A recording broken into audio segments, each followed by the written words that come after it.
When the bell rang in the afternoon, everyone left. I stayed at my desk, and I think I would have kept sitting there all afternoon had the teacher not returned to pick up her bag. She told me that school was over and I could go home. The daily 2 mile ride to school on my bicycle framed my new life. In the mornings, I would be rushed and nervous, my hair wet, as I hurriedly rode to school. In the afternoons, I would dawdle back, often in the company of other boys. After I reached home, my mother would sit down with me at the dining table with milk and sandwiches and shower me with questions about the day's happenings. She would bring out pictures that she had lovingly cut from magazines and tell me animal stories from Panchtantra. I liked hearing them again and again, and she kept on her lively prattle till my father returned from work. Sometimes her mood would suddenly turn melancholic as she remembered someone who had been left behind in Pakistan. There was nothing striking about my school life. I played during recess, worked in study periods, paid attention in class, enjoyed sports, and managed to stay comfortable in the top half of my class. My mother was ambitious and had dreams of greatness for me, wanting me to become a successful man.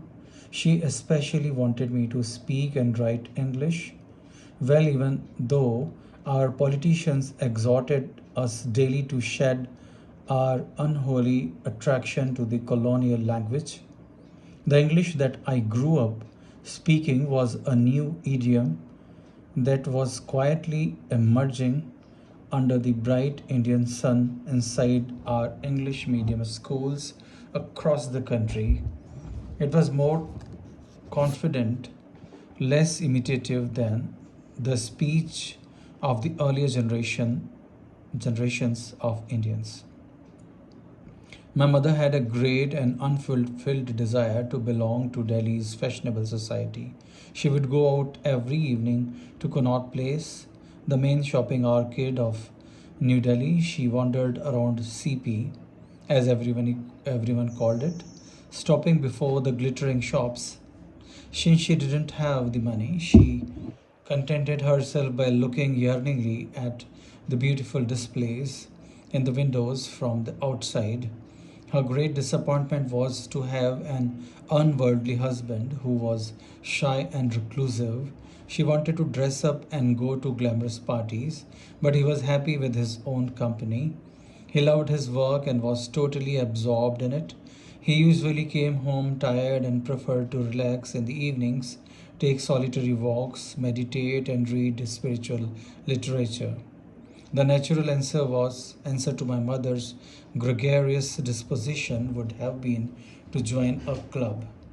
There were a number of social clubs in Delhi, and the most exclusive one was the Delhi Gymkhana Club, the meeting place for the most fashionable and powerful in the nation's capital. She would sometimes bring up the subject, but my father would gently explain to her that it was beyond our dreams or means. As a government doctor, he earned a modest salary, and my mother ran the house on the tight budget. Her major expenses were on school fees, uniforms, and milk for her growing son.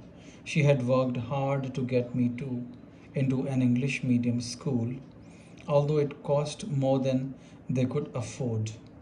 At the end of the month, there was little left for anything else.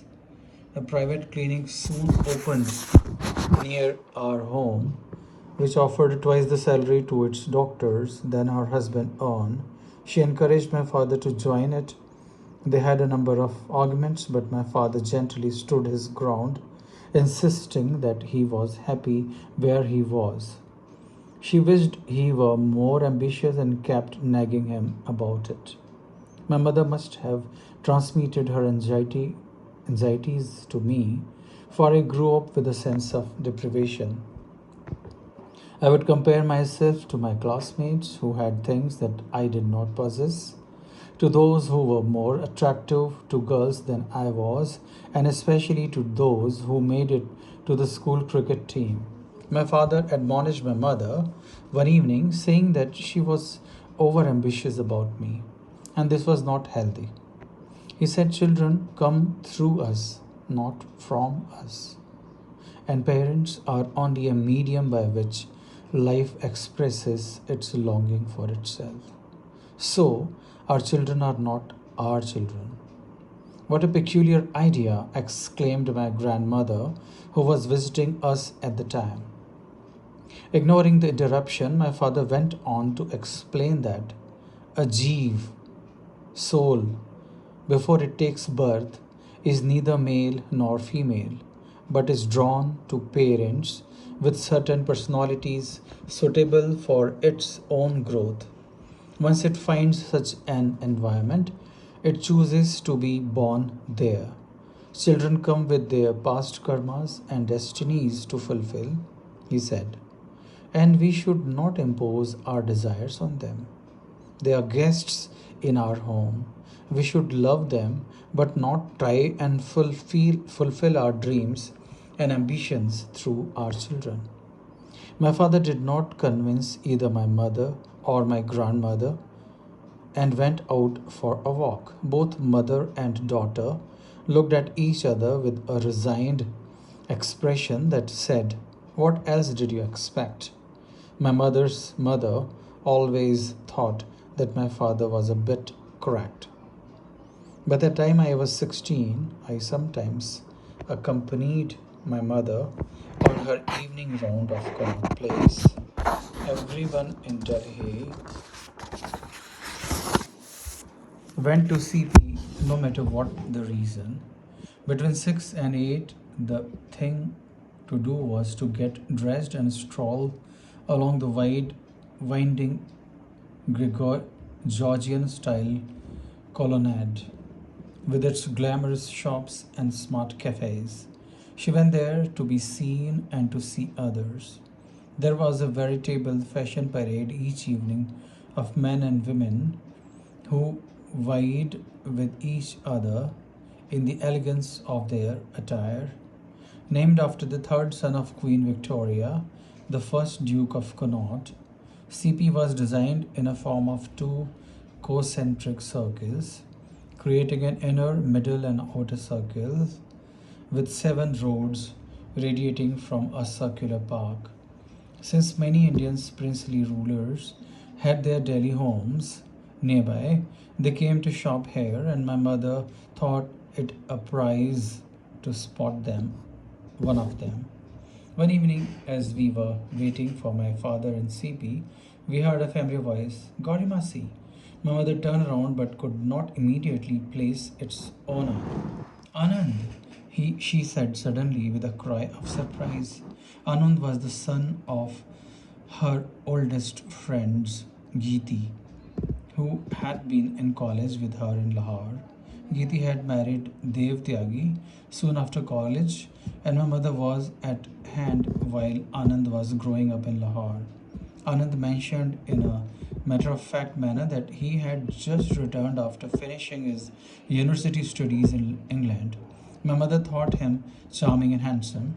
He had a fashionable beard, and she detected a playful gaiety in his eyes that drew her to him like a magnet. What about you and your family? Oh, how I miss Geeti. And she plied him with 1,000 questions. Anand's father had become a powerful official in the government. Anand himself did not know what he was going to do next. Before he left, my mother extracted a promise that he would bring his family to our home. When my father joined us on our round, he found my mother a bundle of excitement, thrilled at the prospect of meeting her old friend from college. An England returned son meant that they must be well to do. My mother was envious, imagining them living in a big bungalow and giving dazzling parties.